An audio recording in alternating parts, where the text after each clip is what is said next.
Hello, how are you? So this is a analysis of my Wilbur animatic that I did called Icarus. You can check that out in the link below. But I actually live streamed a lot of this, but my internet crashed during the live stream, so I wasn't able to live stream all of it. This is me finishing up that analysis and posting it on here. But that also means since it was lagging a lot of the footage in the live stream is janky and actually is corrupted, doesn't work correctly. So you might see me in this black canvas pop in sometimes to give like a general gist of what I was trying to say, but that's what's happening here. So I hope that you enjoy. If you like these analyses, please tell me below, because I can do more of them if you like them. If not, that's fine too. But just give me a heads up on what you think. What is your opinion? Do you want more analysis like this? Do you want more speed paints? Do you want more animatics? This is actually, I know I've done weekly for the last year, but I am starting college soon, so I will not be able to do weekly for a while, but I will do every 2 weeks. So every other week, I will probably post a video. So keep an eye out for that, and I hope you enjoy. And consider subscribing. There's a lot of people watching my videos, and they're not subscribing. I know you've heard this before, but hear me out. I art. I know that's a very good selling point, but I'm also funny, and I live stream. I actually live stream here and on Twitch. So let's get on to the video, shall we? So first, the intro. Da da da. I know, you love it. This song actually, I found it because I was looking for a song for the Icarus, the rebirth of Icarus, Speedpaint. Which, this is all inspired off of that. I did that piece, and then I was like, well, fuck it. I want to do I heard this song, and I was like, well, I want to do a whole animatic around that. So, that is where we will, that's basically where it's, okay. Yeah, and we got Static's little animation down there. First, we have the blank stream, getting into the song. This is an establishing shot. So this shot I use for more of, let me put this down here. I use this shot to establish where we are, right? So this shot's mainly to establish the time period, the location we're at, what we're doing, what we're not doing, all that. So basically with here, I wanted to establish that this is while the wall is up. So I want you to think like Eric's betrayal, before Eric's betrayal, that kind of location. But you have the flag on the van, so you have the idea that maybe they won the war or something along that lines, and there's not like set up everywhere, and it's all like smoothed out. So this is basically me trying to set up the scenery. It's really good for like when you're trying to like do a whole story, to have a overview like landscape background shot, just to like let your viewers know what's basically where your characters are. You don't want to be like, hey viewer, I know you don't know where this is, but fucking shit, it just skipped because it sucks. Of course it does. But you basically want to be like, hey viewer, here's my thing, and here's how this is my establishing shot, and this is where we are, and you know, we're gonna be chill over here. We're gonna be chill and nice and happy and everything. So yeah, so that's basically my establishing shot. This tells me, okay, here's where I am, here's where I want to be, all that. And then this is like the zoom in. So I'm trying to get into here, basically. What I've decided was I wanted to be like, hey, I want to start with an establishing shot, so then when I get to Wilbur's character, it kind of makes a little bit more sense. So I started with the establishing shot, and then I've been zooming in on the van because I have the idea that he's like sleeping here. So we're kind of like going from that establishing shot of like, this is where we are, to this is the character we're focusing on. And then this is the tilt. So you'll see this a lot in this animatic where I basically am playing with the perspective. I even play with this perspective of this room. You can see the door is really exaggerated while the bed is less exaggerated. This is because I've been using, in this, I use perspective a lot to exaggerate him going crazy. This is basically a animatic to show Wilbur going crazy. So, yeah. And it's like the idea that of isolation being like shared throughout the whole animatic. So you'll see, like, I'll probably establish it better later, but hold on, like I'm on a phone. But I'll establish it better later where I am establishing, yeah, isolation and all that shit. But I am turning it here to show that kind of like off stable, because if I kept this screen really like flat, it would have kind of just felt like, oh, it's just a room, whatever. But since I'm turning it, it feels like you're almost moving with it. Like it's jarring a bit. You're like, what is this? What is happening here? So I wake up every morning to the and then zoom in sound on him. of motors roaring. I keep this dark on this side and this lighter on this side, so you start looking in this direction instead of on this side, so this whole side doesn't exist for the viewer. Drowning. And then that's good for this because that's where you were looking. I talked a lot about this in like Sadist's animation when I did that one, the hog hunt one. So this is a lot of the same sort of principles, but we're just going a little deeper in this. But I got the light area here, so you're going to be focusing on the light. You're going to focus on this highlight on Wilbur's side here, so you can see his outline in the darkness. You're going to focus on this light and this one. So Out the voices in this is the crow scene. I like this crow scene. So I have a lot of like angular lines, but the crow breaks it up with like natural shapes, right? Also, this light area in the background contrasts really well with this dark area of the crow. Also, this is my one of my first, I mean, the bed scene was a bit of interesting perspective, but this is more like bird's eye, or gets in this sense. It's worm's eye view, but we're at the bird's level. We're sitting here with the bird on the ground, which we were above Wilbur, right? Like Wilbur was laying in bed, like do whatever, and the camera was here. Like this was the camera, and we were looking down, and now we're on the floor. So I have literally translated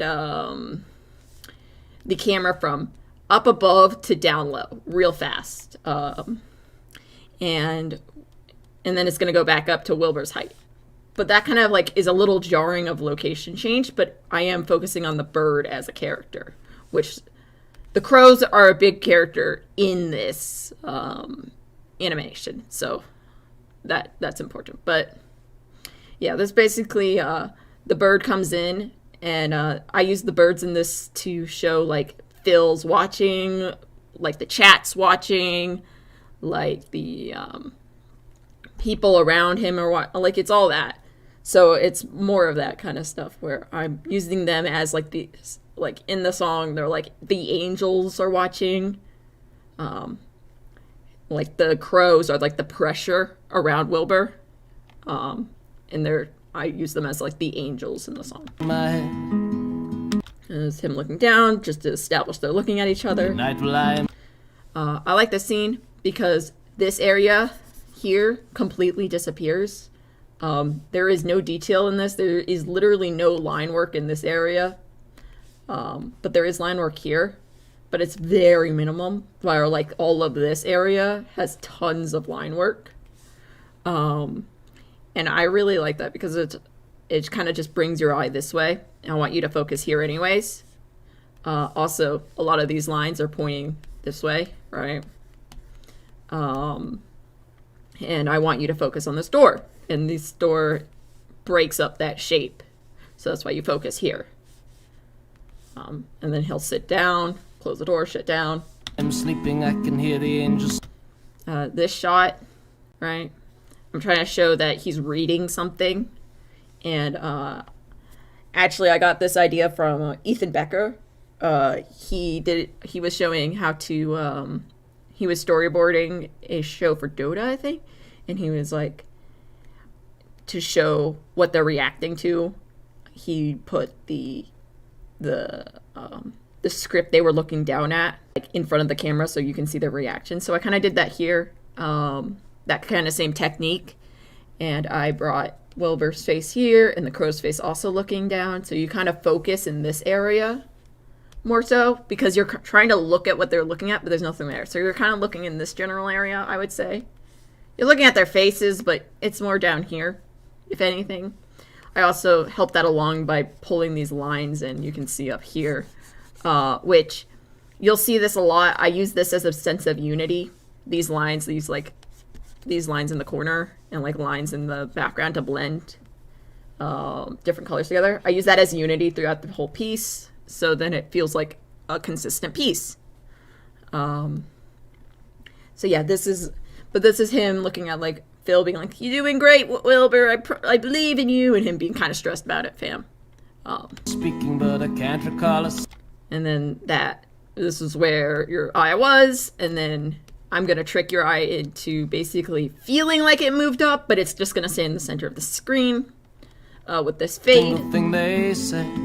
Yeah, so you stay here. Also, Iosiron right here. Fun. There's a lot of little Easter eggs in this if you look for them. I see that. And then this is Tommy's lips. Tommy lip. I didn't give him braces. I was thinking about it, but I just was like, nah, I can't bother. But you can see those lines again here in the corner here to blend it out. You can see them over here. You can see them over here, here. But I feel like Wilbur during this is going crazy. So he's not looking at other people's souls per se, but he is looking at like people's mouths and seeing what they're saying on the other hand. So this is him looking at what Tommy's saying. He's arguing with Dream in this scene, being like, "You can't tell us what to do. We're going to do whatever the fuck we want." And it's his anger in this. So, but like we'll zoom out here. Tommy is over here with the triangle shaped body position, and Dream is over here with the rectangle shaped body position. Which, if you know shape language, triangles usually mean that someone's unstable or chaotic or unpredictable, which I gave Tommy in this situation. While rectangles and squares mean it's more stable and more in control and that sort of thing. So what I did here was I usually give Dream a triangle sort of shape, but in here I gave him a rectangular sort of shape for his stance because he is very in control with the duel on the bridge, in my opinion. He could be... While Tommy's very outspoken and unruly in this. So I gave him a more triangle shape here. And I gave Dream a more rectangle shape. Especially with all the other like rectangles around, like in the walls and the bridge. It kind of feels like he's more in line with the environment. Like he knows what the environment is doing, while Tommy is just out here in his triangle being a nuisance sort of thing. So that's kind of the idea behind this scene. Also, I have this giant area, which could be like, what the heck? Why, Pax, did you put this giant area here? And, like, this is a lot of empty space between two characters. What the heck are you doing? I'm about to move Wilbur's face in here, so I needed a frame to put him in, and this is a perfect frame because you're kind of looking at the tension between these two. I feel the presence near me, but... Yeah, so Wilbur's head comes in here. And I give him, in this animatic, I give him a lot of, like, triangle shapes. But with his hair, I always kind of keep it in that, like, curly circle shape. Which circles usually mean friendly, innocent, soft, all that. So this is more of, like, it's the contrast to his, like, sort of, like, unpredictable character, in my opinion. That's why I kind of keep his hair more circle, rounded, shaped. But I zoom out, and I have them being faded out in the background, and Wilbur in the foreground. And then it will shift to his face. This is him raising his arm, ready to say, count down for the duel. And this is, I skip a bunch of time periods here, because I needed to skip him. This was a problem I faced. I needed to skip them because I wanted that scene with them on the bridge, and I needed to skip them from the scene on the bridge to Schlatt taking over in a really short amount of time. So I had to try to figure out how to like mess with it slightly to get it there. So I went with this where I have him raising his arm here, and then I was like, it's kind of like the Hamilton stance in this opinion. So he's, let's say this is not him about to count down duel. What if it's him about to, he's celebrating getting control over L'Manberg. So I put him here, same stance, same here. And then I was like, okay, I need to shift him to his office where he needs to figure out, oh, he wants to run for election. So that's the next scene. But this is another just like really simple background just to get the idea. This is only on screen for like a couple seconds, so it's not really that important, to be honest. I got a general gist of Fundy here. You get a lot of sharp shapes. You get a tail. You get a hat. You understand it's Fundy. You get a lot of sharp shapes over here. He's tall. You get to understand that's Tommy, and then you get a little softer shapes over here, still raised up, still excited. You get the idea that that's Tubbo. And you don't really need that much in the scene. You just need Wilbur to be like understandable as Wilbur in here. You don't really need these guys. Like I could have just done like a simple like this is a person sort of thing. Like, ha, yes, I won revolution, you know. But I went full thing, which might have been a regret. But whatever, it's fine. It works. So, and then I switched to this, where he basically slams his hands onto the desk. If I had more time, I would have put more scenes in between there, so it could have been a more easy transition. But this is another thing that I have used for Unity in this whole thing, which is the sunrise behind him. Since Wilbur has such like affinity with sunrises and sunsets, I have pushed this element of the sunrise behind him or the sunset behind him multiple times throughout the animatic. I also am using it as like sort of a halo because Philza is Angel of Death, and in my head, Wilbur is more of like an angel of the dead. So I put it as like like a fallen angel sort of vibe in the background of the sunset. So it has two meanings, which as long as you can like squeeze two meanings into something, it kind of turns out better, not gonna lie. So, and then I have the L'Manberg flag, of course, which just does that. It just establishes, oh yeah, this is L'Manberg. Wilbur's later. You get some force perspective, but not really that much. You get some perspective, but it's still on the looser side of perspective, but it's there. I push. And then I got more of these lines. And you'll see with this in a second. I strain. I wrestle. Yeah, so this, I have him darker here, and I have a lot more crazy perspective coming in. This is the first kind of like sign of like my perspective getting kind of weird. Where it doesn't really line up. It's more of a cone shape, in my opinion, upside down cone shape in this scene with the light background, which is kind of shocking from the previous scene, which was dark background, darker. What I was trying to explain here is that color comes in values, right? Like colors, you got the hue of the color, which is the actual color, right? So like pink, like you got your blues, right? Like these are the hues that you're talking about, like the actual colors, right?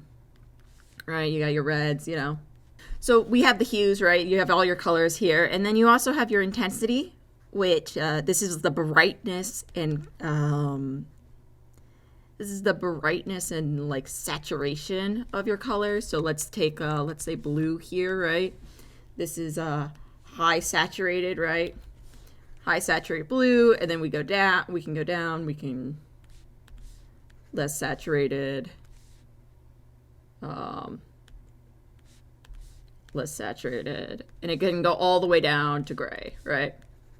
These are saturations. You get all the way down to like here, and you got gray. That's intensity / saturation. And the last one is the thing that I have been using in this, which is you normally see it in grayscale and all that, and that's what this animatic is made out of, is grayscale pieces, grayscale drawings and values and like that. So this is the value section, so we'll put values here. And I actually use values a lot in this, and values is what you see when you're doing like art class, which is like the white, you've got the gray, you've got a slightly darker gray, you know, like the normal shit. And this can go all the way down to black, you know. And that's what I kind of use in this animatic. I kind of use this kind of like, I use this scale, I use the values of a color rather than the intensity or the hue, just to show what I'm meaning. And this is actually important. Actually, I would argue that the most important aspect of color is actually value. So I feel like values are the most important, and if you can get your values down, hue and intensity can come after. But the real mission to understand color is to get your values down. So as long as you can understand how to use your values, you can understand hues and intensities. So I try to use a lot of values in this animatic for that. I actually made a graph here. So what I've done is the main theme of this animatic is actually isolation. I tried to portray the main theme as isolation and the isolation that Wilbur faces during this time in the story. Isolation from others, isolation from himself, isolation he imposes on himself, isolation others impose on him. And I try to reflect that in the storytelling, not only with the obvious visuals, but with the subtle implications of the values that is shown. So, like, I have lighter values, right? We got the lighter values over here, right? And usually when you think like white, you think blank, empty. You can say pure, good, you know. These are all words that describe lighter tones, while darker tones can show more like, I think of trapped. I feel when I see darker tones, I think of like night, so like almost like fear, right? We've got evil, of course, and like the unknown, right? Like these are like darker colors and like darker shades, and this is lighter shades. And when you're looking to really simplify your work, you need to look at what other people see in certain colors and certain hues. So this is what I looked at, and I felt like I could show isolation through both of these lights, even though they're different in their interpretation. So during the animatic, you can see that sometimes I put Wilbur in darker hues, right? More of like he's trapped within himself. He fears himself more. While around him is lighter hues, almost like he's alone, or it's empty around him, like almost like there is nothing to fear around him, but he still feels trapped inside himself.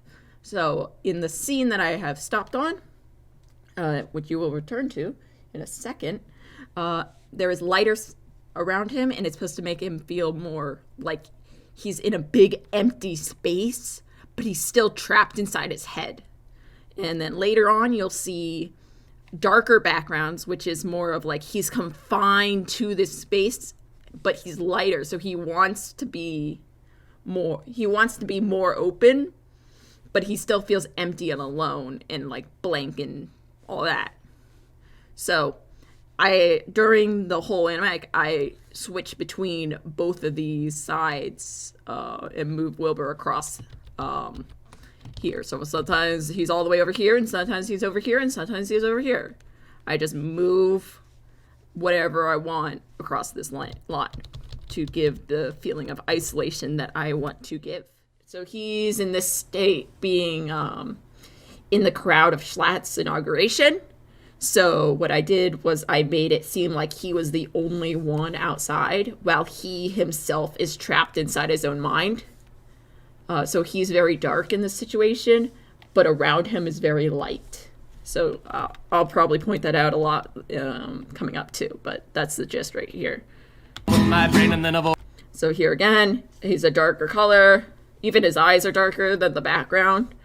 And the background's very light. And you get that same sort of like halo effect too with the background. Being more like a sun than anything. And then here, basically, if I'm going to be honest, this is all you get. You don't see anything else in this opinion. You don't see any of this. You just see that line in the middle because of the stand. But, and like Wilbur here. But, and that's kind of what I want you to see. I want you to see these kind of point down. So you kind of only focus, if anything, on this box. And then these waterfalls and the flag points down. So you focus on Wilbur. And that's what I wanted you to see in this scene. So this is working great, as it is. But if we take a step back and look at the whole scene, I made these chairs look more like gravestones than anything, to be honest. Mainly because I thought that it might be a great idea to be like, but I mainly did that so it could be like, oh look, here's a gravestone, here's the, here's slats, like Wilbur's like decisions or like failed decisions. And it was mainly so it could be like, look at Wilbur's like failed decisions, look at his like basically regrets and everything in this situation. And it can also be like Schlatt's like looking on Wilbur's Wilbur's death or other people's death around him. And that's kind of like the idea here. It's more of like to symbolize how Wilbur's character sees other people around him as like tools, losses or assets more than he sees them as people in the stands. He sees Schlatt winning as them all dead, you know? He's like, they're already gravestones. So that's the idea here. It's more of they're just already gravestones. And Wilbur's looking up at Schlatt amongst the gravestones. Somewhere whispers. And then this is basically a callback to Wilbur's cone, but it's Schlatt. Because I didn't know how to transition this scene, so I just threw this in, and it's the same kind of perspective. I gave the idea of like Schlatt's throne in the background here with the spikes. But I just needed a transition scene to this scene where it's again the smile, the hard angles. He gets a lot of angles and triangles and everything because you want to show that unpredictable nature. But yeah, this is a lot of that where it is literally just his smile. You focus on Schlatt's words. He's very good with words. That all of that kind of stuff. Also, I made his smile so much brighter than everything else, so you focus literally only on his smile during this. It's so great. A transition to Pogtopia. Now, you'll see with Pogtopia, I really pushed the angles here, like really hard, and that's on purpose. So, Pogtopia is where Wilbur goes insane. So, what do? You make the landscape insane. I kind of went for like a Alice in Wonderland kind of vibe for Pogtopia, where it starts out where you're like, okay, perspective's a little wonky, but that's fine, you know, like whatever. But it's where the perspective here will start be like really slowly going more crazy as time goes on. So right now we got like the walls are a little off. The path is a little wonky, maybe a little sideways, but like, you know, it still looks like a path, sort of. You got the walls going in different directions, which is a little weird, but like, it's not too bad, you know? Maybe they're curving a bit. What isn't is like these stairs are more in the right perspective, which kind of like brings up like different points, like what's happening here. Also, this is lighter, this is lighter, and this is lighter. So you kind of don't focus on this area at all. So it kind of just pushes your eye towards Wilbur, which is the other light area, which is nice. I don't think you see this area at all.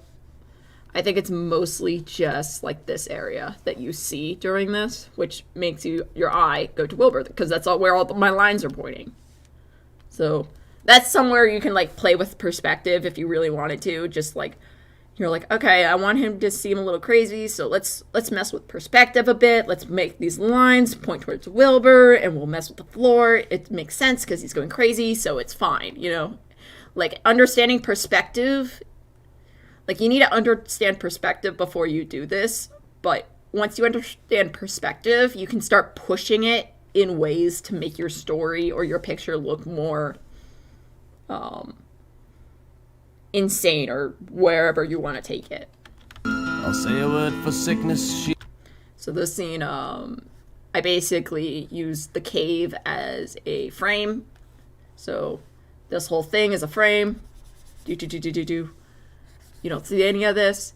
And then you see Wilbur being the light in the darkness of the frame, which, again, with the background being dark, the background gives off the idea of trapped, of encroaching darkness. So you want that with Wilbur being the idea of isolation and lonely and empty with the lighter colors.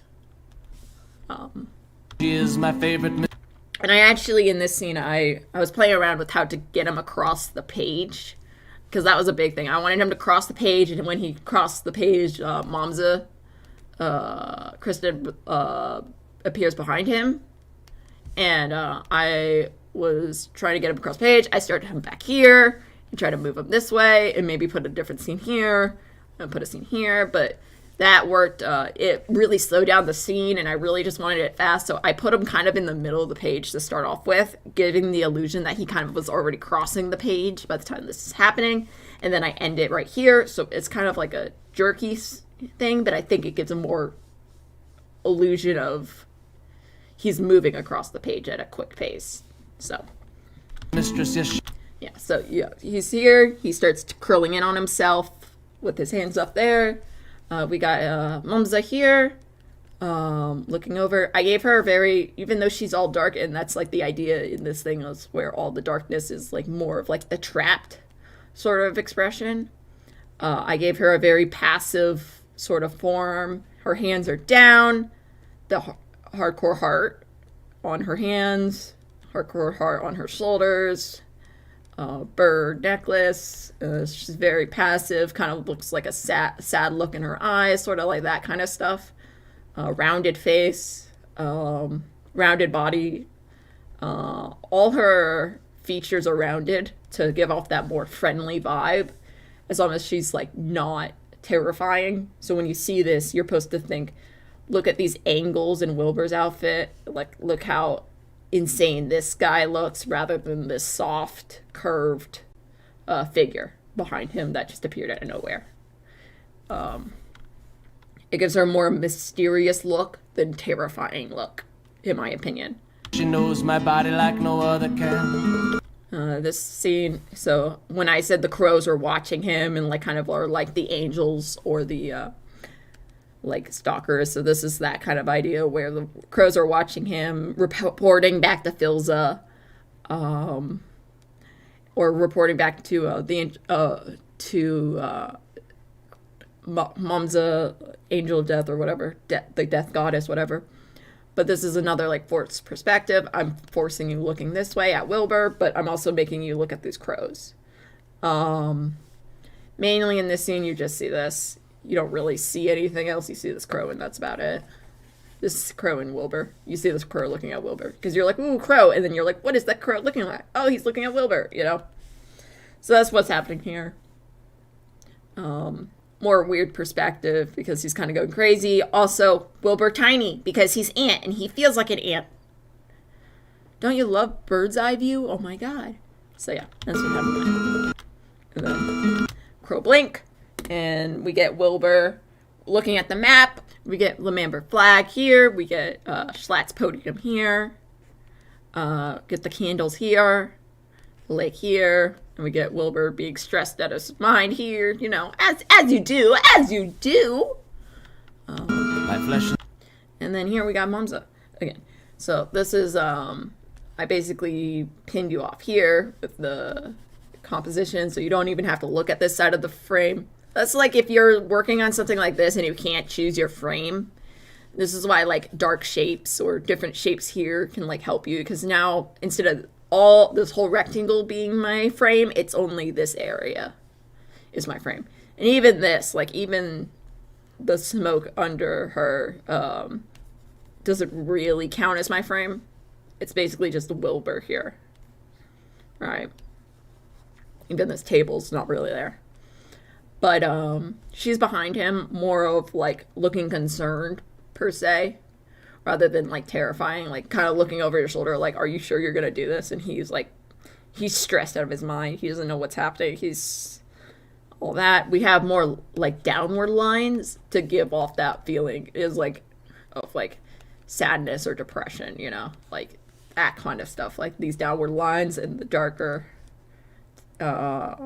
shades going inwards because need to go back to her. She's like lurking in the shadows sort of thing. And he's lighter, so he's that kind of a lone feeling, which I've associated with lighter colors.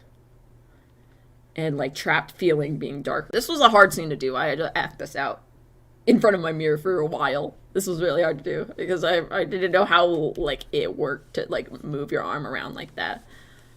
This map was also annoying because I had to redraw it multiple times in this flag.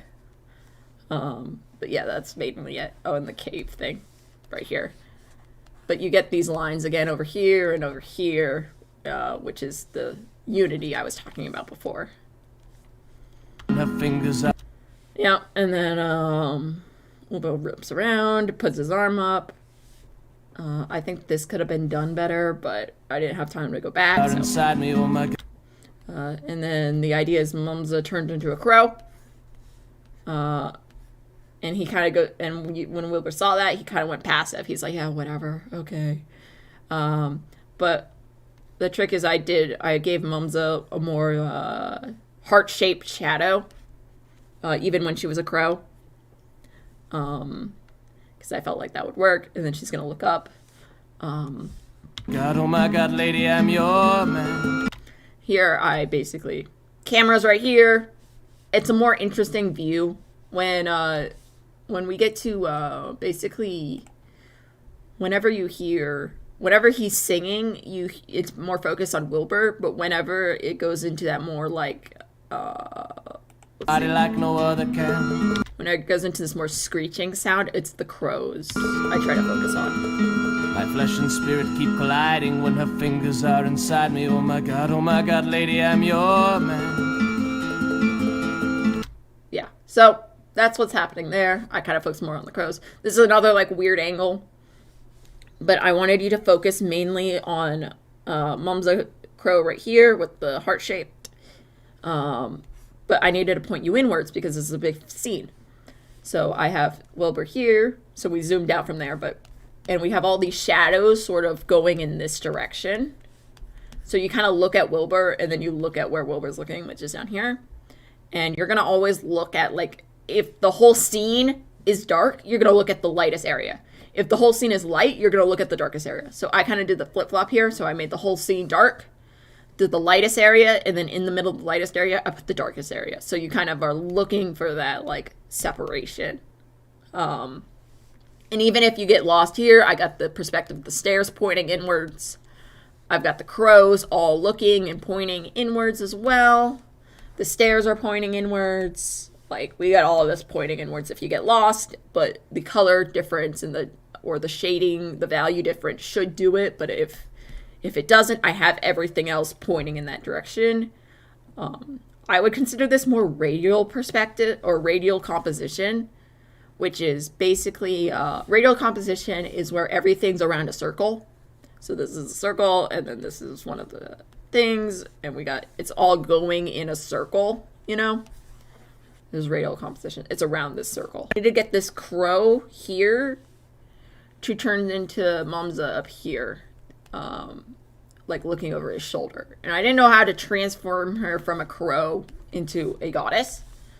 So, because I don't really need to show that. This is going to be on a screen for a little bit of a second. It doesn't need to be that detailed. So this is where I decided to do this. I did just a big black shape, kind of feathered it out.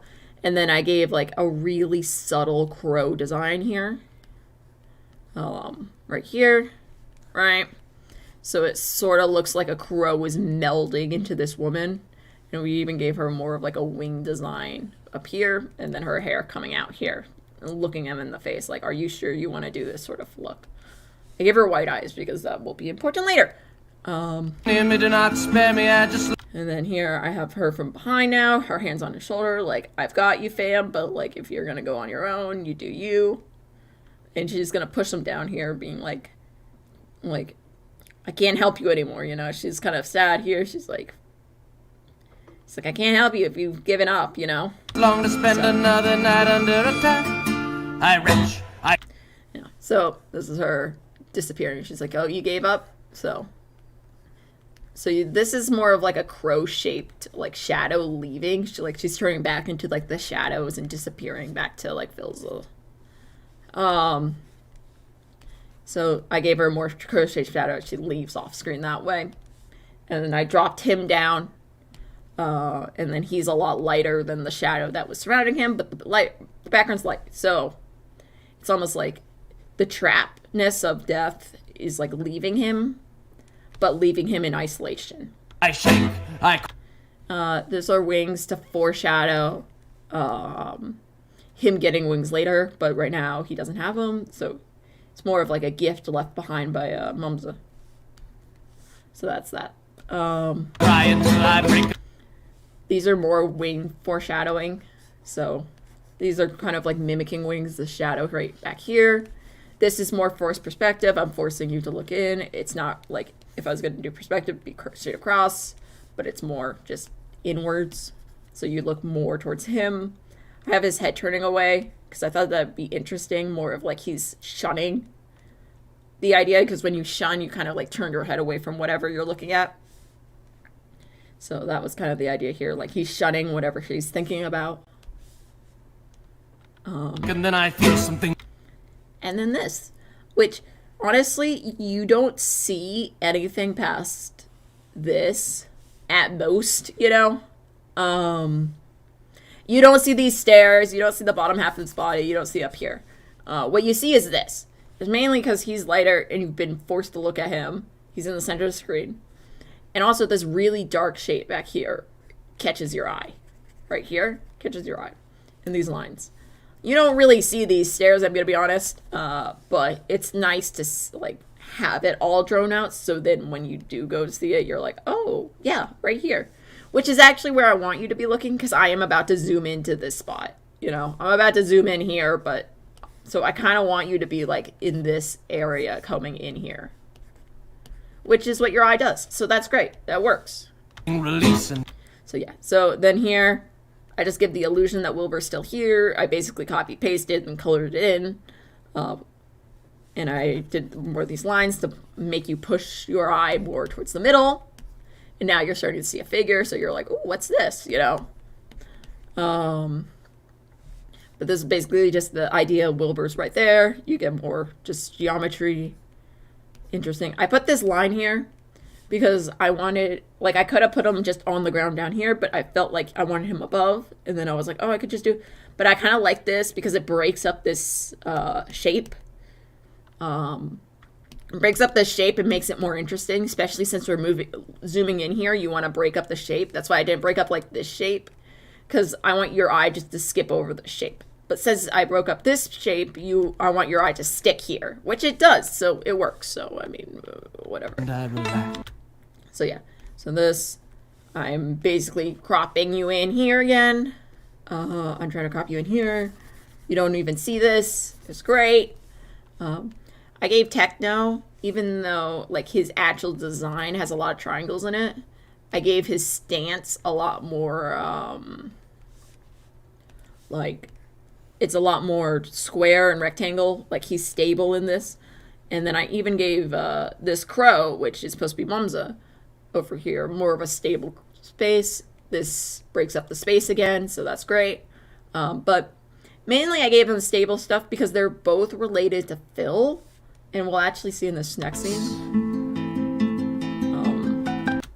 Yeah, so I gave them more of like this rectangle, like they're mirroring each other sort of state, because they're both really connected to Phil. Like Mumza's over here being a crow, being like the angels that watch him, like, and more of like the idea that like he's always being watched. He kind of represents the chat always watching him, all of that kind of stuff. And she reports directly to Philza, so that's like, he feels like he's being watched by his dad. And then this is Technoblade, which he hired, but is like really close friends with Philza, so could also be like a babysitter or a protector to for Philza to protect Wilbur. So it's almost like Wilbur is seeing them, both of them, as like the same entity reporting to his father. And he needs to make his father proud. So that's kind of like the idea here, is like Technoblade and the crows are both reporting to Philza and both like judging him. So he has to do a big move. He has to do this, you know. He has to. It has to happen. So it's more of like that trapping feeling again.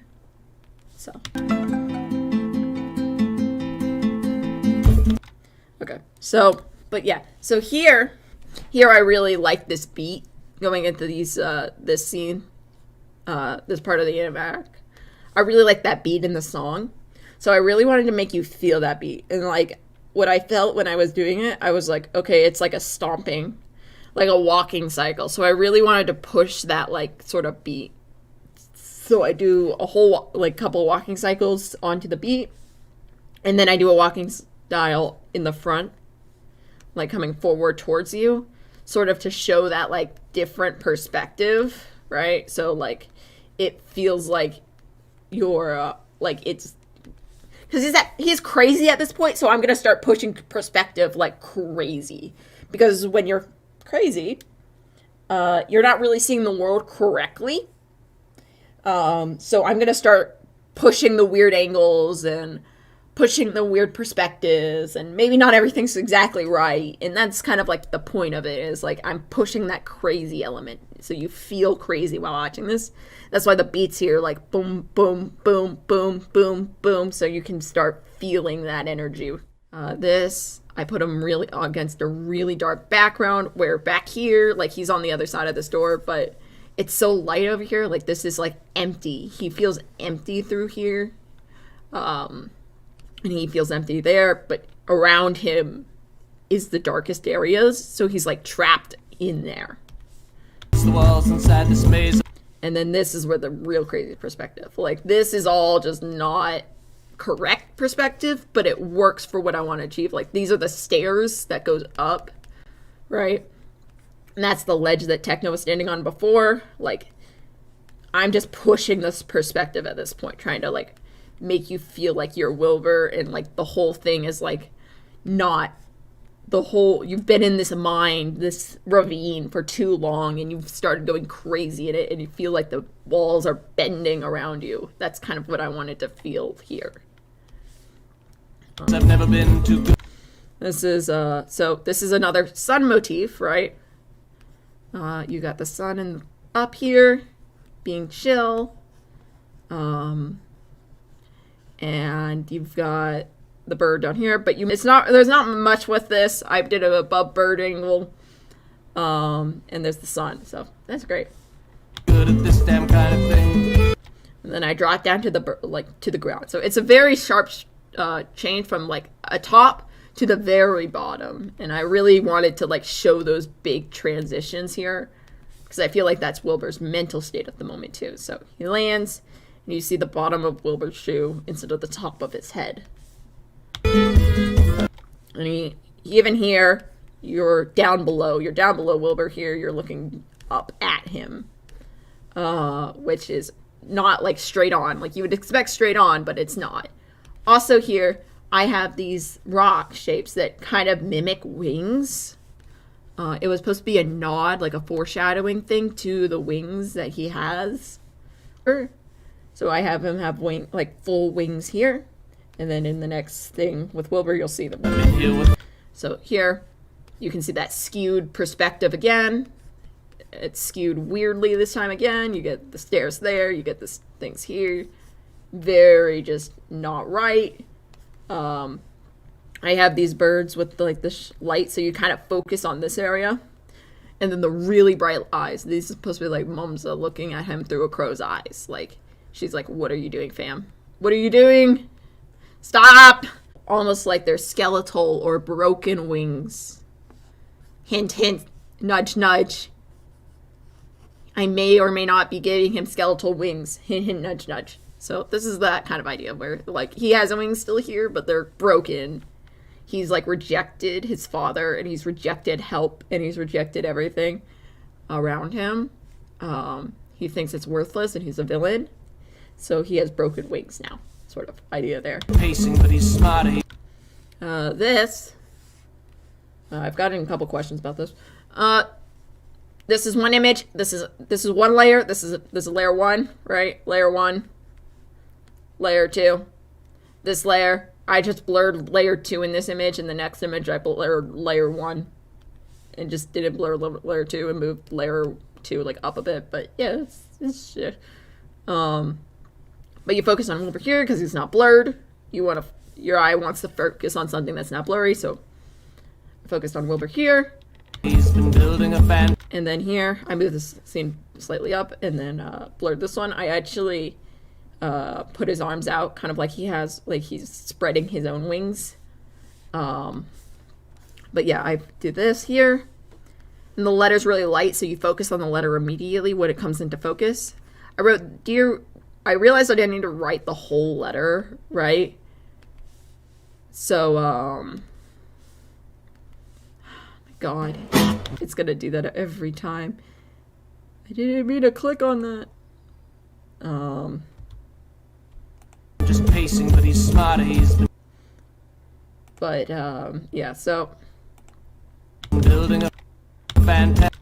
Yeah, so basically the idea is, like, I realized I didn't have to write the whole letter, but I wanted to write Dear Wilbur and, like, Love Dad with a heart on it. So if you did look at it, you could, like, understand what it's saying, but you didn't have to, like, read every scribble scrabble. Like, so I just did, like, that across that all.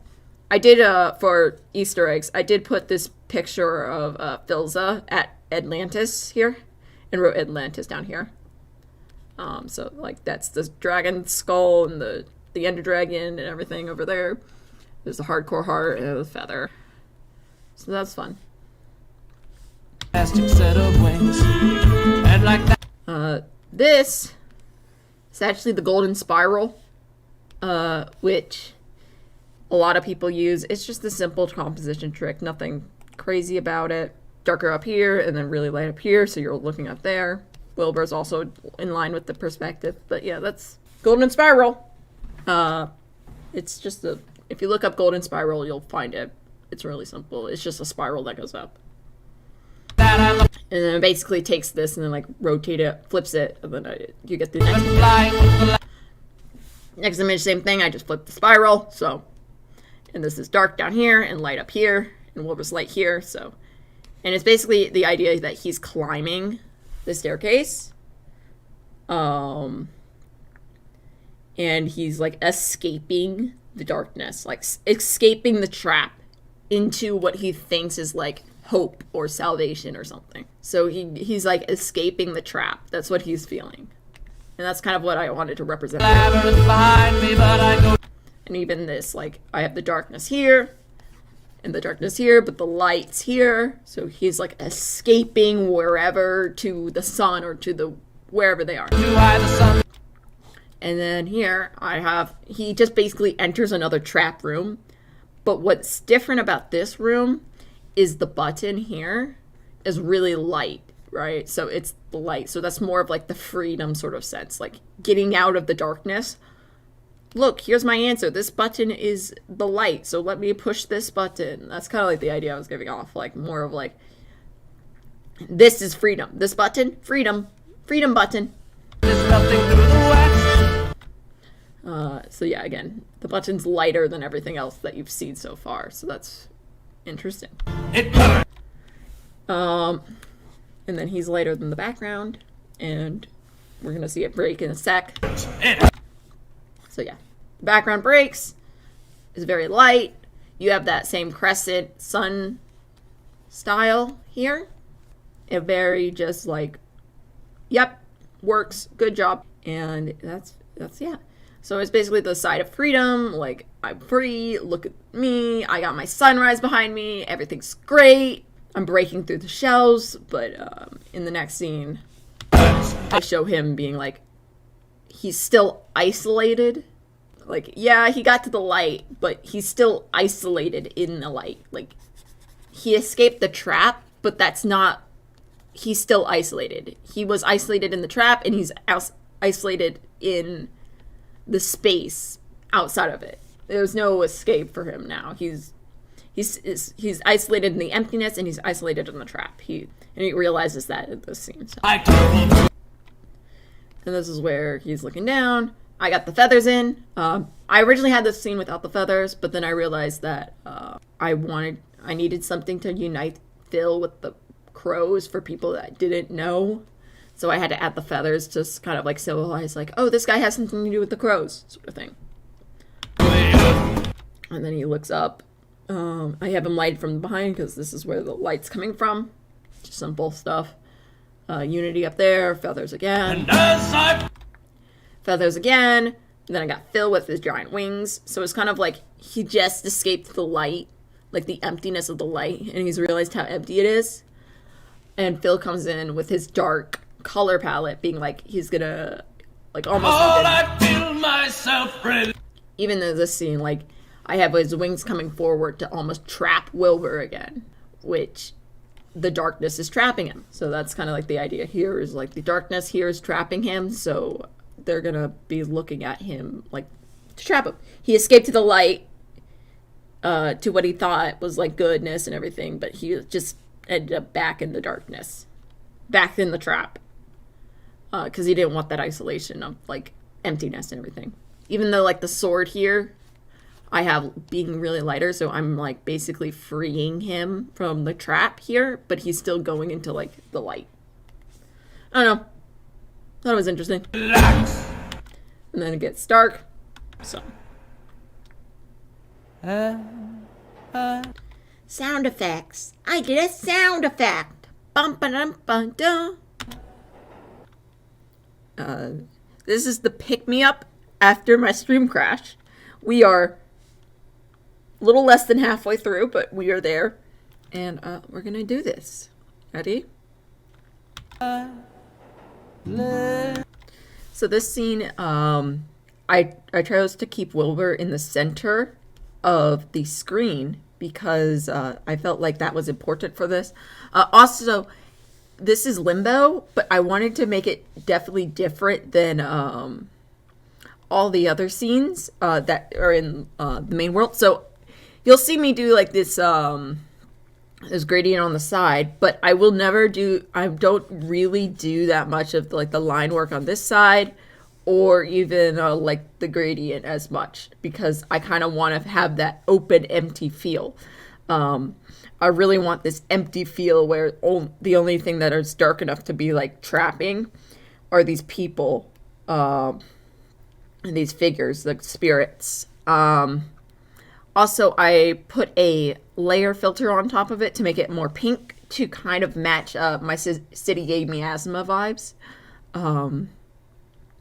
So it's more pink and a lot more white. So we got a lot more lighter colors in here. Wilbur is completely light. I want this, so while reality is more dark and entrapping, I want Limbo to be more freeing and empty. I want it to feel empty, so this is how I did it. Also, I have these two trains going over across here, so this blocks out all your view here and all your view here, so you're only looking in this area, which I want you to feel like you're just moving across this whole area because I want it to feel really open, but I'm still like containing your eye with putting these trains here. And then I have him looking in this direction. And I really wanted to take these two couple scenes really slow to match the music. So I have him looking this way, and then I'll have him looking that way. I decided to do that because I want to take it slow. Also, what you're going to notice in this section, the pink section, Limbo, is that I let my lines a lot more sketchy, a lot more free-forming, rather than the solid lines of the real-life realm, because I feel like I wanted a thing where, as he's already not that, like, solid in Limbo, but as he goes crazy in Limbo and then comes out of it in Limbo, he gets more sketchy and less sketchy, depending on how freaked out he is. So this is already like a little sketchy because he's not completely solid. He's dead, but it's not completely non-formed either. So then he looks over there. I have him turn his head so you feel like he's looking around. Just a simple head turn, whatever. This was hard because I needed him to stand up, but I didn't know what forms to do for standing up, so I have him kneel, and then I have him go to one knee on the next frame. I also have this sort of feeling where it feels really open. It feels like he's like just in a room, like a really open room. But since these figures and spirits are here with darker colors, it still feels like he's trapped. It has this eerie sense that he's more trapped than you think. Like, it's almost like, to me, with like these like sparse of, it almost reminds me of like you getting lost in a forest of like trees. Like, they almost, in my head, I acted like they were trees because that's what they are.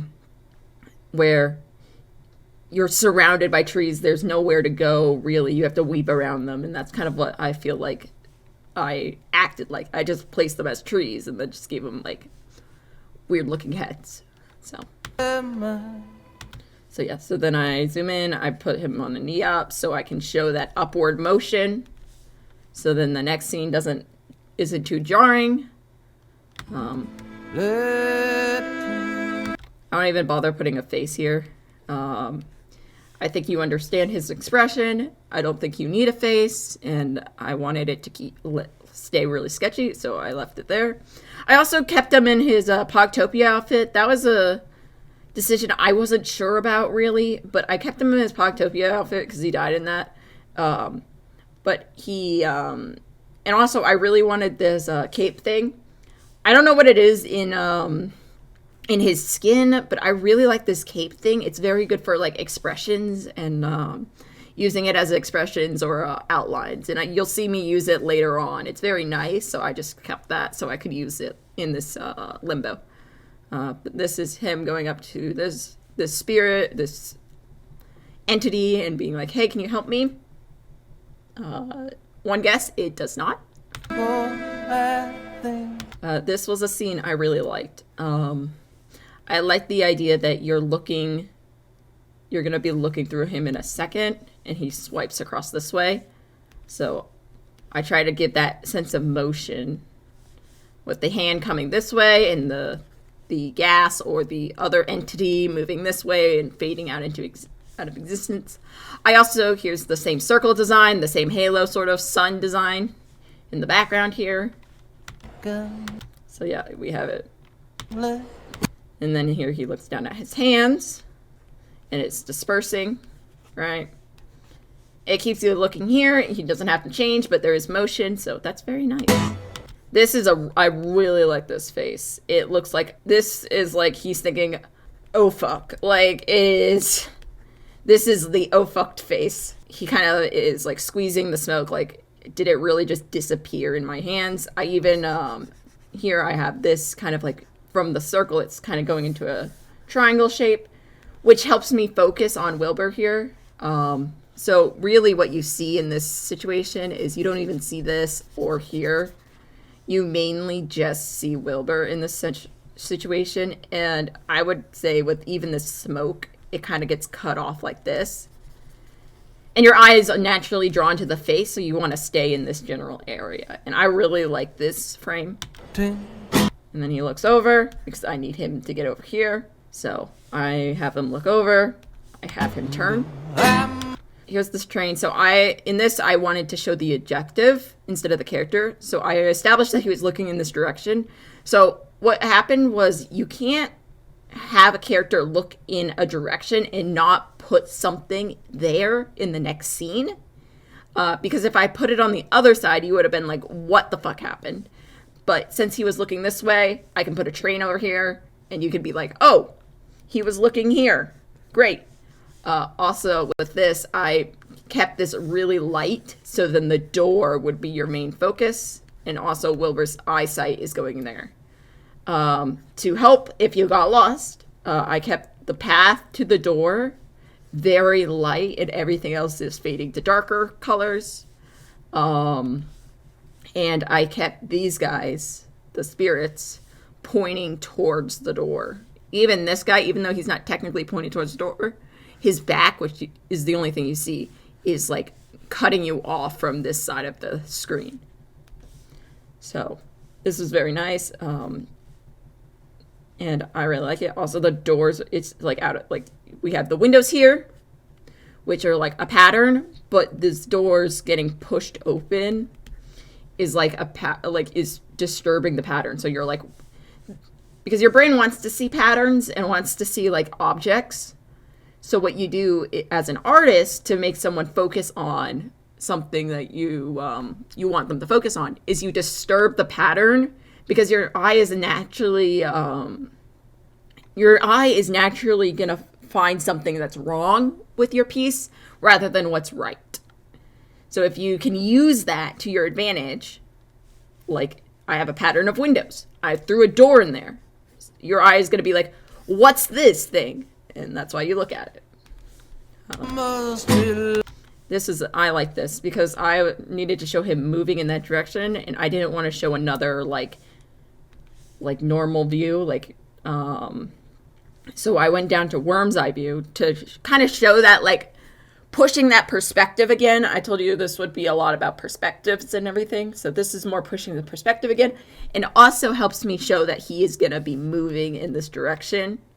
Like, he is standing face first, straight ahead, and he's gonna be turning in this direction with the feet moving. Yeah, so even I pulled that up, and I was like, you're gonna be turning this way, so I turned him that way, you know. And this, you already know he's moving that direction, so all I did was I curved the background to show more movement.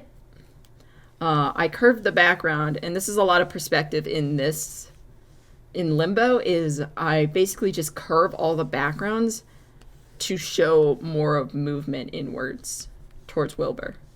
I put nothing in the background. I don't need it. I want you to focus on Wilbur. You focus on Wilbur. You almost don't even see the background in this situation, which is what I want. And I really like this hand. This is probably one of the best hands in the whole thing. Yeah. I just pointing out hand. Good hand. Good hand. This was bad hand, but I didn't want to do it again. Also, this is a little forced perspective. I wanted to show the doors were closing, but I also wanted to show that there's something behind it. So what I did was I forced this like this, and then did it from his point of view, so then you are already jarred by the perspective, but you're also getting that weird curve, which shows that, hey, perspective's still a little wrong here. You thought it was right now? No. This is him pressing against glass. I almost wish I did like little streaks, but when I did them, it took away from his face and the palm. So I ended up not doing it. The background, I didn't really do much. I just put something in so it looked like there's a difference between the wall and the floor. Nothing much.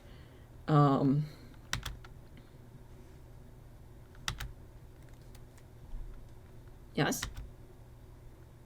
Whoop.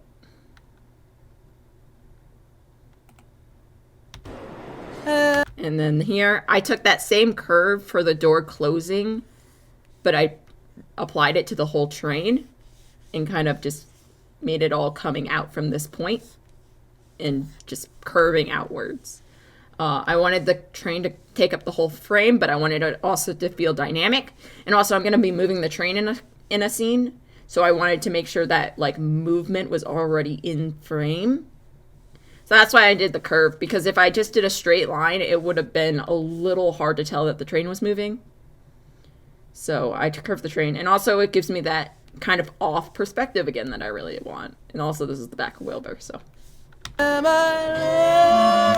Yeah, so this is all I did for the train was I put a blur on that last frame and then added some extra lines over top of it so it looked like it was moving. So yeah. And then I redrew Wilbur, and I made his clothes follow the direction I wanted the train to be moving. So it just gives that little added bit of motion. If I just left them still, I feel like the train wouldn't feel like it was moving, just blurring. But since I have moved the clothes with like the wind the train would have been given off, then you kind of believe that the train is moving more. Even here, it's still moving that way. The train's still moving. So I did this because I needed him to get back to the main platform away from the train. So I needed to get him to turn around. So I just had the train move in that direction, and then I have him turning in that same direction. I don't have him turning away from the direction the train is moving. So everything's kind of moving in this direction. Nothing's going against the turn. You don't really want anything to go against the turn in this situation. You want everything to follow through. It's almost like a dance that you have to choreograph, right? You have to choreograph this dance between the character in the background so that it looks like it's all together. So the clothes is following, he's turning with the train is turning with him. I have this kind of above shot. Also, I'm starting to push the perspective a lot more because he's realizing that he's trapped again. He does not want to be trapped again, but he is realizing he's trapped again. So the perspective will start to shift drastically. Basically, whenever he feels trapped, the perspective shifts. And the train's still moving, so that cuts off all here. I have him walking across. You know he's going that way. You can see the horizon line is curved, kind of like a sun. I have these figures curved inwards, pointing at Wilbur. These are just curves. I didn't even draw anything. I just curved them and then put a bottom on them. And it's like, yep. He's also very light in this, which shows kind of like he's a lighter color than even the background. This, I used that cloak thing to his advantage. I brought it up so then I could show that kind of the trapping sensation where it's light and then dark and then really light with his face. So I brought that darkness up so it felt like he was trapped in his head in this situation. And trapped in his head, you know. He's trying to escape, he's trying to see a way around it, but he can't. This is more, he starts to panic, so you get more forced perspective, more crazy perspective. You get a train here, you understand it's a train because of the colors and the values. You understand that's a train there. You understand these are not trees, but these figures because of unity and prior knowledge. And you know this is where I want you to look because of these lighter lines. So this is what you can do with like this. Like, obviously, where I just established the light was just overhead, so it would have probably be across this whole floor. But since I want you to look at this in particular, and I put it in the center of the screen, I only have the light on the floor and on the wall surrounding him. And here I just flipped the image so you didn't have to move, but you knew it was a different shot. And I have his hands coming through. I just did total sketch work there. I have these guys kind of moving with pulling through of this guy. This guy goes outwards, sort of showing that motion that I really wanted.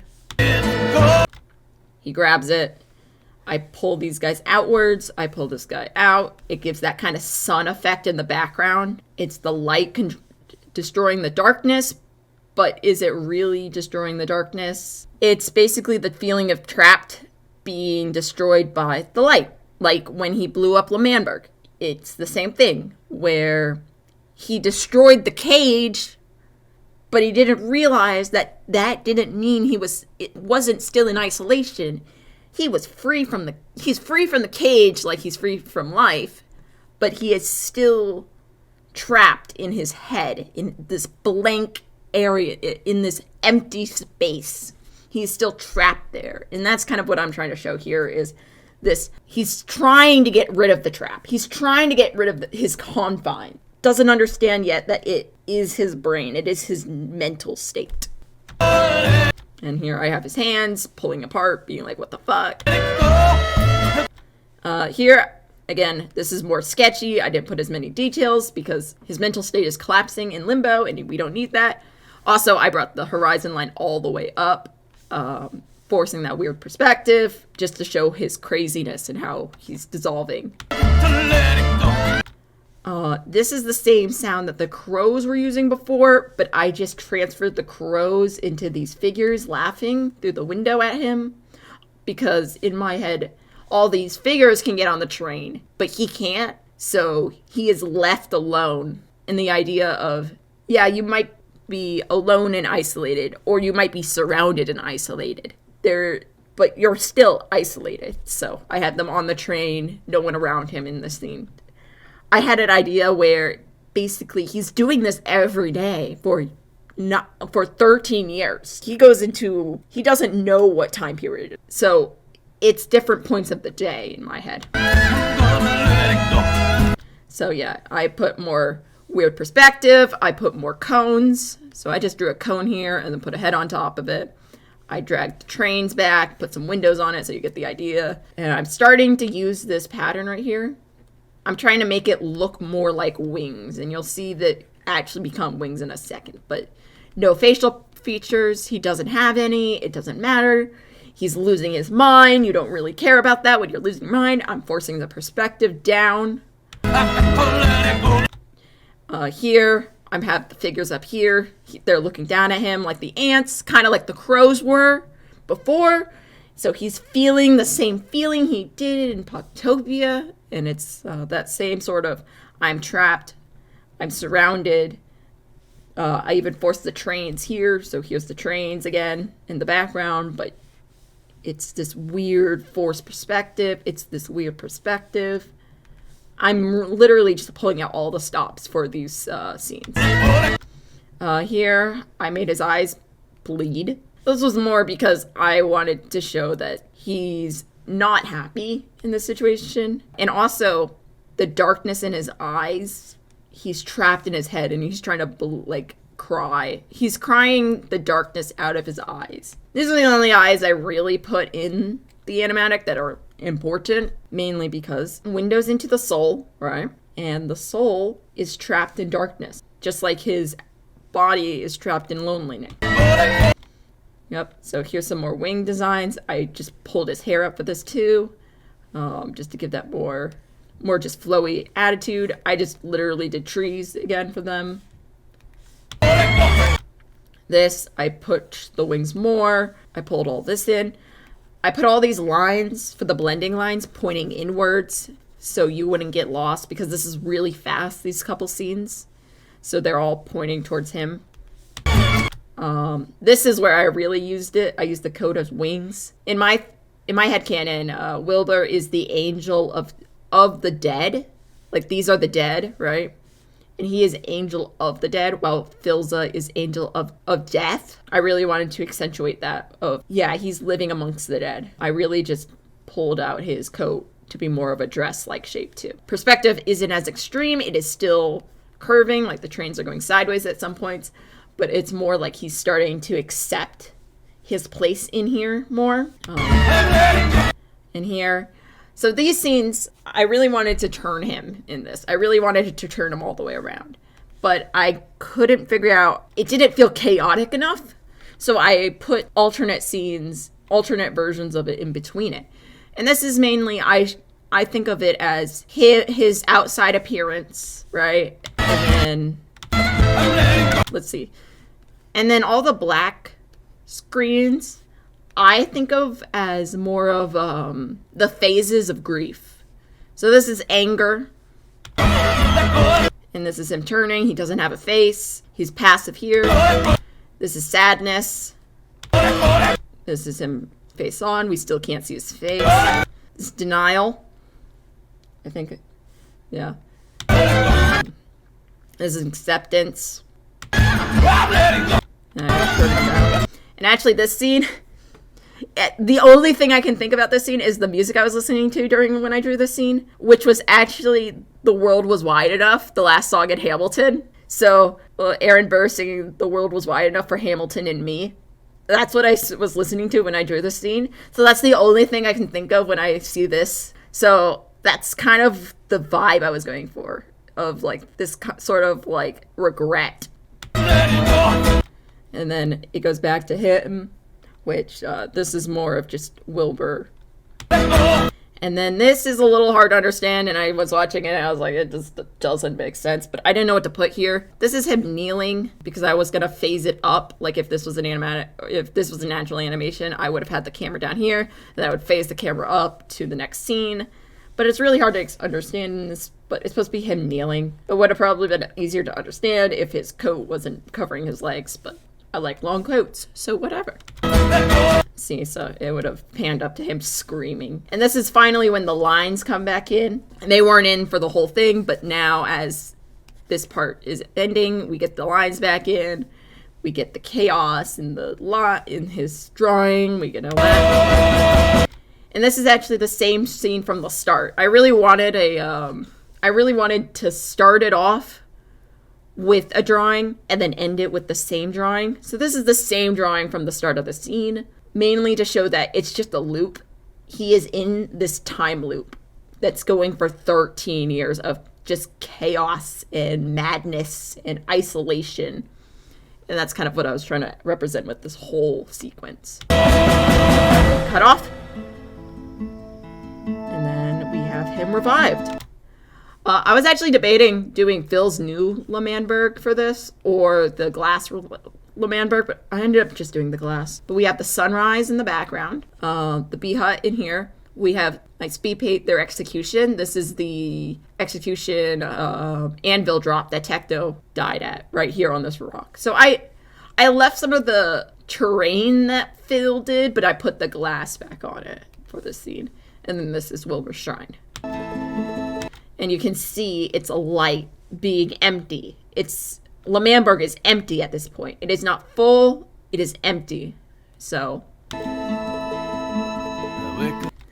And Wilbur's more darker, almost like he's trapped, or he's full, or whatever. More color, you know? And I even close it in again. We start getting darker colors down here. I put a gradient at the bottom. The new L'Manberg flag, and this is all cut off, right? Honestly, I would say more of like this area's cut off and like this is your canvas. You see the flag basically, and maybe a bit of Wilbur. Your eyes are glancing down because I've tricked your eyes to look down. Every morning. And this is him picking up. I really wanted him to be just passed out and having to like wake up and turn around to see Tommy and Rambu and everyone just completely disheveled. Because I imagine being revived isn't the prettiest thing in the world. So now he's sitting in front of it. This is weird perspective. He's kind of doesn't know where he is. Just woke up from death for 13 years, so he's a little disorganized. That's why there's a weird perspective here, but it also, these lines help me guide you back to Wilbur instead of the messy background. Motors roaring. And then I have him with really long hair, because in my version he has very long hair, because I want to give him a ponytail. And then you have lines coming inwards. And then they're drowning out these voices. This is the first reveal of how old he is and how he looks. The idea that he looks like this. And then this is Wilbur's sunrise. And it's not behind him for once.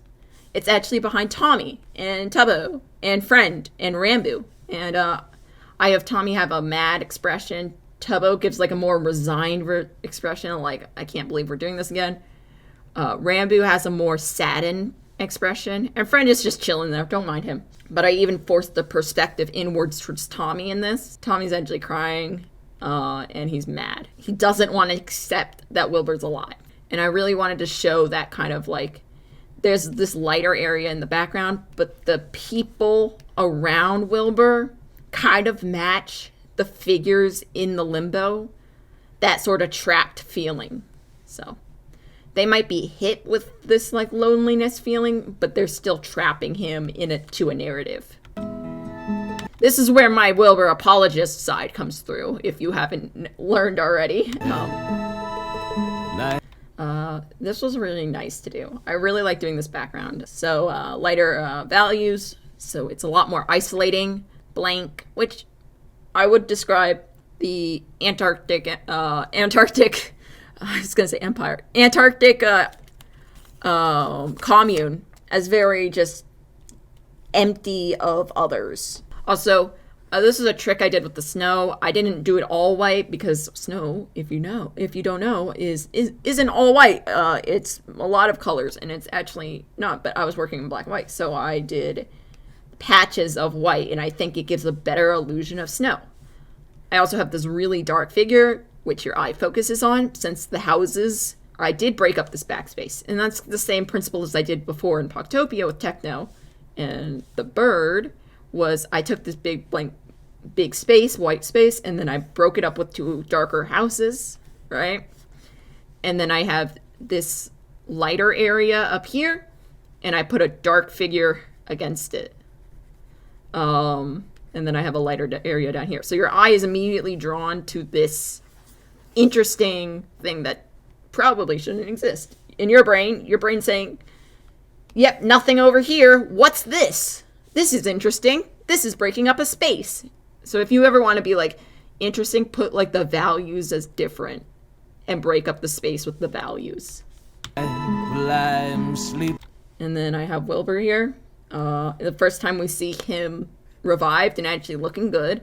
And I gave him long hair. I gave him the trees in the background. I gave him trees here. Doesn't feel as trapping, I feel, because of the houses being lighter here. I'm kind of mixing the two values together a lot more because I want you to feel sort of like you're not quite sure what's happening at this point. Because I don't think anyone knows really what Wilbur is feeling at this point. I really like the smoke here. I just went into full design mode here. This was going to be the thumbnail of the video, but I decided to change it in the end. But I put the sun behind him, almost giving him that angel-like halo around his head again. You can't even see his eyes most of the time because of the glasses, and that's on purpose. I don't think he wants you to see into his eyes, into his soul, but I gave him the angel sort of halo thing with the sun because it is his sunrise, right? It's his new beginning. It was his sunset, so it was his end. And I think it also is part of him died, and part of him isn't coming back. And that is the part that everyone wants to see. Part of Wilbur that everyone wants to see is gone. And this is a new Wilbur, so this is a new chance. That's why it's a sunrise in this case. Still hear the angels. And then the song mentions angels, so I bring the crows back in this. Almost like the crows are like, this is the first time in my thing he's meeting the crows again. So the idea is he's been doing this all alone, and finally the crows come back, and he's like, what the fuck? Why are they back? Speaking. Yeah, so we even have the angry eyebrows where he's like, God damn it, these angels, these crows, these things coming to watch me, coming to stalk me.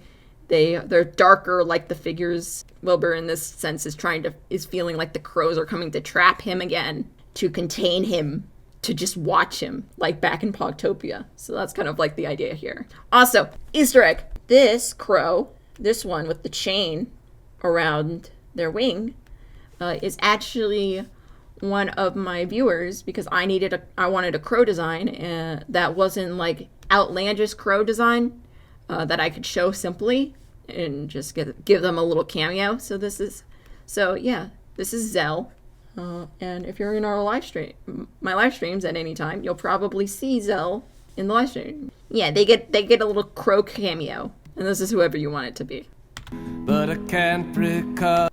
And then we have the smoke Mainly this is because he's canonical smoker, but also he's a lot more darker or more neutral, I feel. He's surrounded by darks and he's surrounded by lights, and this is him being like he's trying to get basically the emptiness out of him. Because here I have his hair, the whiteness in his hair, that empty, blank feeling, but he's darker in tone, so he still feels trapped, and he doesn't know where he fits. He doesn't know if he's trapped, he doesn't know if he's empty, he doesn't know if he's alone, he doesn't know if he's surrounded, but he knows he's isolated. And then a lot of people have commented on this, where this bird looks like they want to smoke cigarette now. This bird's like, cigarette. This one is like, you gonna leave this here? So yeah, I guess that's what the birds are thinking. But this is a little bit more forced perspective. This one's kind of looking after him like, are you sure about this, fam? This one probably does want to smoke the cigarette, and maybe I'll draw a crow smoking a cigarette for fun and throw it up on like Discord or something. I don't know. Very small fade. And this is our last lips or mouth picture, and this is Quackity. There's a lot of scars, a lot of things. You get this really dark sort of expression with him, and it's just a really jarring image. He is mad in this image. He is yelling at Wilbur, and I think this is a really testament to like what's happened, like the idea that before, like the smiles or just like the normal faces, but now since Wilbur's come back to life, things are scarred, things are changed, things are not right, things are not the same as they were, and this kind of like Quackity's face kind of like realizes that. Like that's when Wilbur kind of realized, oh, things are different. I feel like when he talked to Quackity in Las Nevadas was when he realized, oh, things are hella different. So I really wanted to show that, like that scar across his face. I see their lips move clearly. And even this, I give a tiny sunrise in the background to the road. Wilbur's a lot darker than Quackity in this scene, but his hair is still as light as Quackity, so he still doesn't really know how he's isolated, but he does know he's isolated, and he's being isolated again by Quackity. He's looking for a place to belong, but Quackity is once again isolating him. I feel the presence near me, but... And this is Tommy. He's a lot darker than Wilbur. So he's sort of like the crows in that opinion, where he's watching Wilbur, waiting for him to make a mistake, waiting to trap him in a lie, while Wilbur is that nice neutral tone. And then I pull out the sunrise completely, rising in the sky. But out there on as if like Wilbur just wants like a second chance, but no one's giving it to him. just slips through the cracks. In this, I even shade Tommy a lot darker, have the trees a lot darker. You see the beacon, you see the house, the same smoke effect. Wilbur standing here, a lot lighter than all the people. His glasses are a lot lighter too than him. And then I kind of just start forcing perspectives a bit. I push. We start walking him this way. I just turned him around. I didn't really do much there. I kept him in the same spot, just turned him around. He's still that neutral color. I gave him more of a closed off posture because I wanted him to feel anxious in this. I straight. He's looking forward towards the future, but he knows that no one's like giving him the future, giving him a second chance, so he's gonna look down in the next scene and be like, what the fuck am I doing? I wrestle with my... And that sort of white lines and that sort of isolation, there's no one around, the whiteness, the white, no one around sort of feeling. He's going out of the darkness of feeling trapped into just being isolated. I really wanted to show basically like in this new life, he can either be trapped by other people's eyes and other people's expectations of him and his failures in the past, or he could be absolutely alone. There is no other option for him. I retch, I shake, I cry. And this is where I throw in a couple theories or sub designs. I start pushing through. I'm gonna give Wilbur wings. You're gonna get little cute little fairy wings. Yeah. But yeah, I really wanted to push it through his coat. Because again, this was originally inspired off my Speedpaint Rebirth for Icarus. which if you haven't seen that, it's the only speed paint I put a gore warning on in the title. So yeah, it does have a little bit of gore, I'm not gonna lie. Cry until I break. And this is where I push it through. That was a lot. I didn't know how wings would push through a person's back, but I kind of felt like it would do this and then straighten out. Yeah, that was interesting. It burns. So yeah, that was interesting. And then this is where it starts straightening out. But his sunrise is behind him. I kind of did that. He is being drenched in just pain and suffering and the expectations of others and the feeling that he's collapsing on himself. But then you have this sunrise behind him.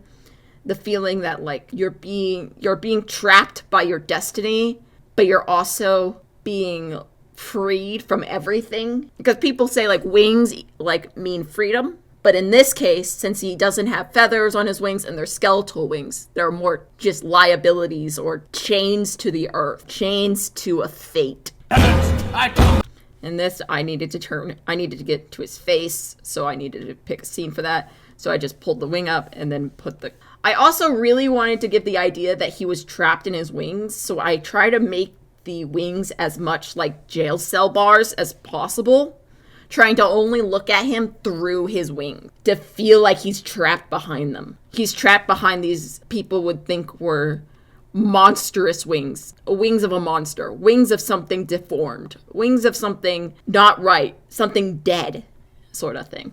He's kind of trapped behind that perception.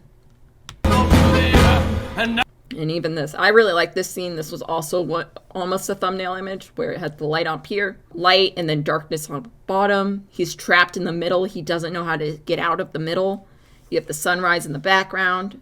As I fall, I feel my... He has his wings and he actually pulls them around him, which is like Phil did at the beginning when he was trying to shelter Wilbur. He wrapped his wings around Wilbur for comfort, and Wilbur wraps his wings around himself, but instead of comfort, he just feels imprisoned in fate, imprisoned in isolation. Relax. And that's why he grips it. He's like, I might try to break from these. And looks up. He's kind of challenging isolation in this sense. Like, you gonna come at me, bro? You're gonna come at me? He's like, I might be imprisoned in isolation, but I'm gonna make the most of it. That's kind of like my view of Wilbur. This animatic's my view of Wilbur.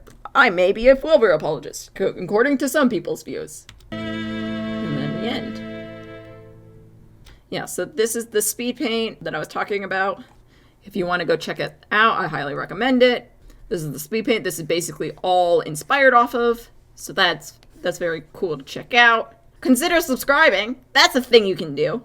I make YouTube videos, I stream, all of the above, and I hope you enjoyed this analysis. If you want to see more analysis of other things, I've done a Sadist one in the past of Hog Hunt. If you want to see other analysis of other creators, or you want me to talk through a different one of my storyboards, feel free to leave that in the comment. All ideas are accepted. I am down to do whatever. So, hope you have a nice day. Don't let the badgers bite. Don't die. I better see you back here. I swear to God. You better subscribe. And you better not die. You can't die before you see my next video. I promise. Can't do it. See ya.